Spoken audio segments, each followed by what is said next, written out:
My girlfriend mocked going back to school at your age. How embarrassing. When I started my master's program, I said you're right. Then I graduated. Summa cum laude, got promoted to her dream position at her company and became her new boss. Her first day reporting to me was I, 32 male. Never imagined I'd be someone's boss at a Fortune 500 company, especially not Veronica's, 29. But here we are. 3 years ago, I was working as a mid-level data analyst at TechVault Industries, making decent money but feeling stuck. Veronica worked in strategic planning at the same company, different department, 3 floors up. We met at a company mixer, hit it off over overpriced cocktails and complaints about corporate bureaucracy. She was ambitious, I'll give her that.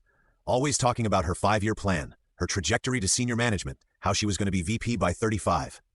I admired it at first, the confidence, the drive. I was just happy doing my spreadsheets and going home. About a year into dating, I mentioned wanting to go back for my master's in business analytics. The program at State University had evening classes and the company would reimburse 80% of tuition. Seemed like a no-brainer. Her reaction? She literally laughed. Danny, you're 30? 30? You really want to be the old guy in class with a bunch of 22-year-olds? It's a professional program. Most students are working adults. She scrolled through her phone while talking. Just seems kind of desperate. You know, like you missed your chance and now you're trying to recapture your youth or whatever. Or I'm trying to advance my career. Babe, let's be real. You've been in the same role for 4 years. Maybe this is just where you're meant to be. Not everyone can be leadership material, and that's okay. The condescension dripped like honey, but what really got me was when she shared this at dinner with her friends 2 weeks later. Danny's having his little midlife crisis early. She announced to the table, wants to go back to school. Can you imagine? He'll be there with his little backpack and homework while I'm getting promoted to senior manager. Her friend Brittany giggled. That's actually kind of cute though, like a dad trying to be cool, right? Veronica laughed. I told him to just focus on supporting my career instead. When I make VP, he won't need a masts anyway. I sat there eating my overpriced salmon and made a decision.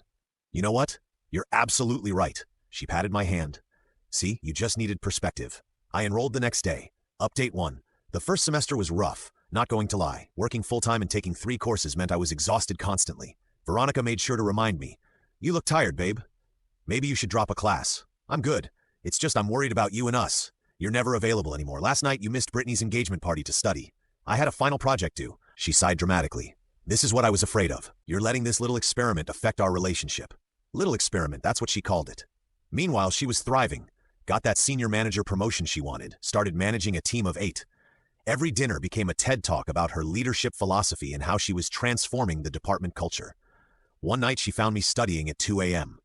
This is pathetic, Danny. You're killing yourself for what? A piece of paper? It's more than that, is it though? You know Tom from my team? He's 26, no masters, and just got promoted to senior analyst. Meanwhile, you're here memorizing formulas like it's high school.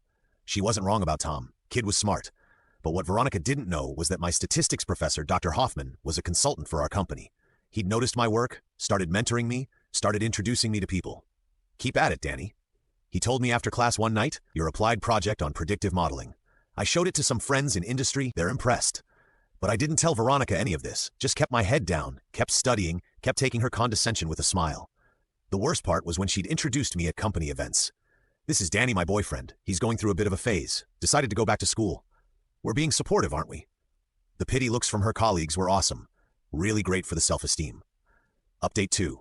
Year 2 of the program. Something interesting happened. Our company announced a new position, Director of Business Intelligence. It was basically Veronica's dream job. Reported directly to the SUATE, managed a cross-functional team, base salary of $165K. She was vibrating with excitement. Spent weeks on her application, practiced her presentation every night. This is it, babe. This is my moment. Once I get this, I'll be the youngest director in company history. That's great, V. You could be a little more enthusiastic? This affects you too. Director's girlfriend sounds way better than whatever you are now. Whatever I was now. Cool.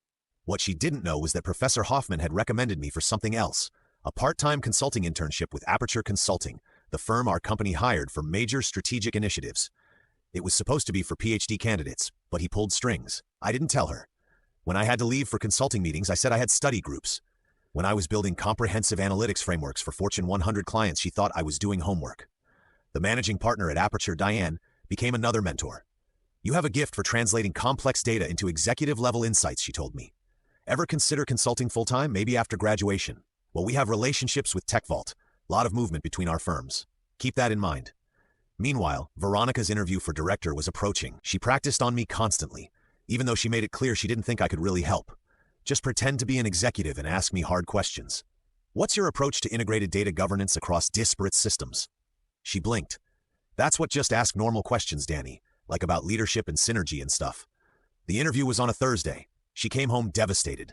They asked all this technical stuff about Python and R and predictive modeling. Since when do directors need to know that technology's changing? Leaders need to understand the tools. Whatever.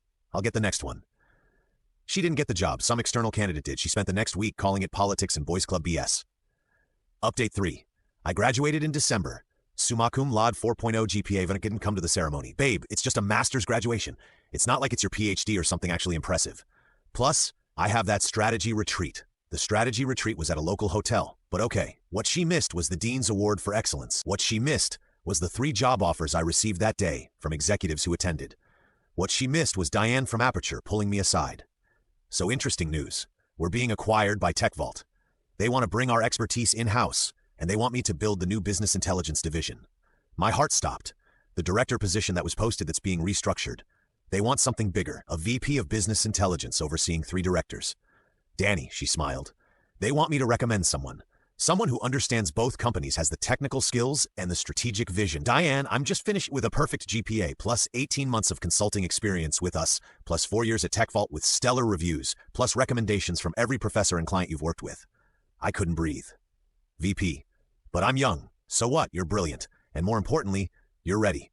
The interview process took 2 weeks. I told Veronica I was working on a special project for graduation. She barely looked up from her laptop.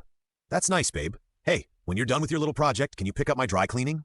I got the call on a Tuesday. VP of Business Intelligence, base salary of $240,000 plus bonuses. Stock options, company car reporting directly to the Chief Technology Officer. And here's the kicker. The restructuring meant absorbing part of strategic planning into my division, including Veronica's team. Update 4. I accepted the position but negotiated a start date after the holidays. Told Veronica I was taking a break after graduation, maybe considering my options. Finally, she said, "You've been so boring with all that studying. We can actually have a life again." HR kept everything confidential at my request. The announcement would come the first Monday back that weekend. Veronica was buzzing about work. Big announcement Monday. Rumor is they finally hired the VP of Business Intelligence. Hope they're not another outside hire who doesn't understand our culture. I'm sure they'll be fine. You don't get it, babe. This person will be my boss's boss. They could make or break my career. I need to make a good impression immediately. Sunday night, she spent 3 hours picking out her outfit. Professional but approachable, confident but not threatening. God, I hate having to manage up like this. Just be yourself, she snorted. That's what people who don't have careers say, Danny. Monday morning, I left early, told her I had a dentist appointment. I arrived at the office at 7 a.m. My new assistant, Jerome, had already set up my office on the executive floor. The CTO, Marcus, stopped by. Ready for this? Ready as I'll ever be. The announcement goes out at 8:30. Department meeting at 9. Legal wants to make sure you know your relationship with Miss Chen needs to be disclosed to HR immediately. Already done. Filed the paperwork Friday. The email went out at 8:30 sharp. I watched from my office window as people throughout the building checked their phones and computers. At 8:33, my phone exploded. Veronica calling. I declined. She called again and again. Text? What the actual F? Is this a joke? Text Danny, answer your phone. Text, there's another Danny Williams, right? At 8:55, I walked into the conference room. 43 people from the combined departments. Veronica was in the 3rd row, face completely white. Good morning, everyone. I'm Danny Williams, your new VP of Business Intelligence. You could have heard a pin drop. I know some of you, and I look forward to meeting the rest. We have an exciting opportunity to transform how this company uses data to drive strategic decisions. I went through my presentation. 20 minutes on vision, strategy, immediate changes, professional, focused. Not once did I look directly at Veronica, though I could feel her staring. Questions? Tom, the 26-year-old she'd compared me to, raised his hand. Will our reporting structure change? Yes, org charts will be distributed this afternoon. However, I can confirm that strategic planning will now have a dotted line reporting relationship to BI. Someone else, what about our current projects? Everything continues as normal for now. We'll be doing one-on-ones this week to assess and potentially reallocate resources. The meeting ended. People filed out, many stopping to introduce themselves. Veronica stayed seated until the room was empty except for us. What the hell, Danny? We should discuss this in my office, your office. Veronica, we're at work. Please maintain professionalism. Her face went from white to red. Professionalism? You've been lying to me. I've been studying, getting my degree, advancing my career. Exactly what I said I was doing. You said you were taking basic classes. No, you assumed that. You never once asked about my coursework, my grades, my projects. You were too busy calling it embarrassing and pathetic.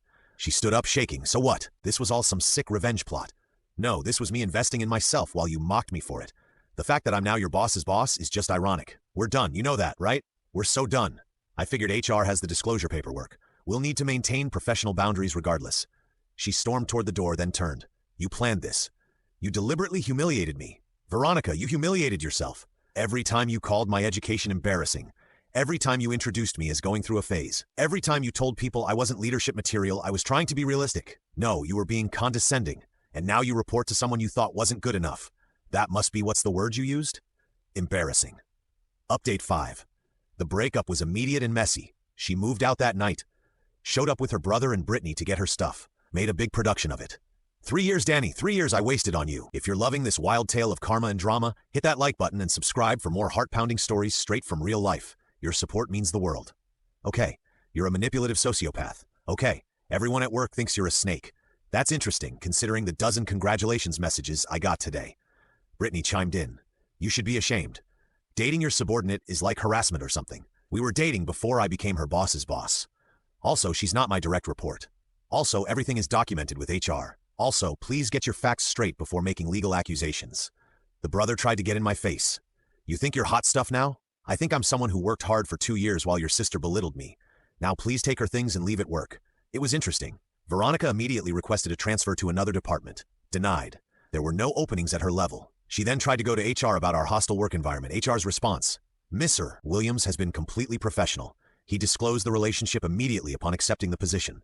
If you have specific instances of inappropriate behavior, please document them. She didn't have any. What she did have was an attitude problem. Started coming in late, leaving early, missing meetings. I documented everything, forwarded to HR and her direct manager, Antonio.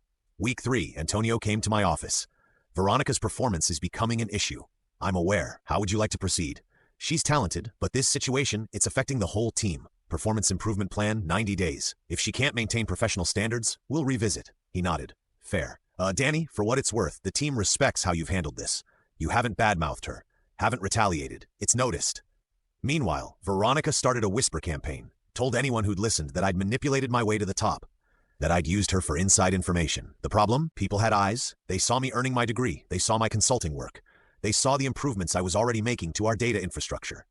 Month 2 in the role, I implemented a new analytics platform that saved the company $2.8 million annually. The CEO mentioned it in the quarterly all hands. This is the kind of innovation we need. Danny Williams and his team are setting the standard. Veronica was in the audience. I heard she left early that day. Update 6. 3 months into my role, Veronica's PIP was failing. She'd missed several deadlines, alienated her team members, and Antonio was at his wit's end. She's brilliant when she wants to be, he told me. But she's checked out. What do you recommend? Honestly, she needs to move on. This isn't working. I called her into my office that afternoon. First time we'd been alone since the breakup. Veronica, please sit. She sat, arms crossed, radiating hostility. Your PIP review is tomorrow. Antonio's recommendation is termination. Her face went pale. You're firing me. I'm not doing anything. Your performance is. However, I have an alternative. I slid a paper across the desk. Aperture Consulting is looking for a strategic planning manager. Similar salary to here. Good benefits. Diane, the managing partner, is willing to interview you based on your resume. She stared at the paper. Why would you help me? Because despite everything, you're talented. You're just not able to perform here anymore. And that's partly my fault for accepting this position knowing our history. Partly mostly your fault for treating me like garbage for 2 years. But I'm trying to be magnanimous. She actually laughed. A small bitter laugh. Magnanimous using big words now that you're important. I've always had a solid vocabulary. You just never listened when I talked. She took the paper. If I take this interview, you resign. 2 weeks notice. Transition your projects properly. Leave with dignity and a neutral reference. And if I don't, tomorrow's PIP review proceeds as planned. She stood up. You really planned all this, didn't you? From the beginning, no, Veronica. I planned to better myself. You planned to keep me small. Guess which plan worked out? She interviewed at Aperture that week, got the job. Put in her notice the following Monday. Her last day, she stopped by my office. I got the job. Congratulations. You know what the messed up part is? I actually learned something from you. Oh yeah, that I'm an idiot. I had someone willing to grow and invest in themselves, and I mocked them for it. I had someone brilliant and ambitious, and I tried to make them feel small. Past tense, Veronica had. She nodded. Yeah, past tense. She turned to leave, then stopped. For what it's worth, you're a good VP. The team respects you. You earned this, I know. Final update. It's been a year now since I graduated. 18 months since Veronica first mocked me for going back to school. She's doing well at Aperture from what I hear. Diane says she's humbled, focused, producing good work. Maybe she learned something, maybe not. Not my concern anymore. My division just got approved for a 40% budget increase. We're hiring 15 new analysts. The predictive model we built is being implemented company-wide. The CTO is talking about grooming me for his role when he retires in 3 years. Dating. Yeah, I'm seeing someone. Natasha from legal. She's getting her MBA at night school. I help her study, celebrate her victories, attend every presentation. Wild concept, right? Supporting your partner's growth. Veronica was right about one thing. Not everyone is leadership material, but she was wrong about who fell into which category. Last week, I was invited to speak at State University's graduation. Told the new grads my story. Working full-time, dealing with doubters, pushing through. People will try to make you feel small for wanting more. I said they'll call you embarrassing, pathetic, desperate. But here's the thing. The only embarrassing thing is staying stagnant to make others comfortable with their own mediocrity. Got a standing ovation. Sometimes I think about that dinner 3 years ago when Veronica and her friends laughed at the idea of me going back to school. How certain she was that she'd be VP while I'd be supporting her career from the sidelines. Funny how things work out to anyone dealing with a partner who belittles your ambitions. They're telling you who they are. Believe them, then prove them wrong. Not for revenge, but for yourself. And if you happen to become their boss in the process, well, that's just the universe having a sense of humor. Class dismissed.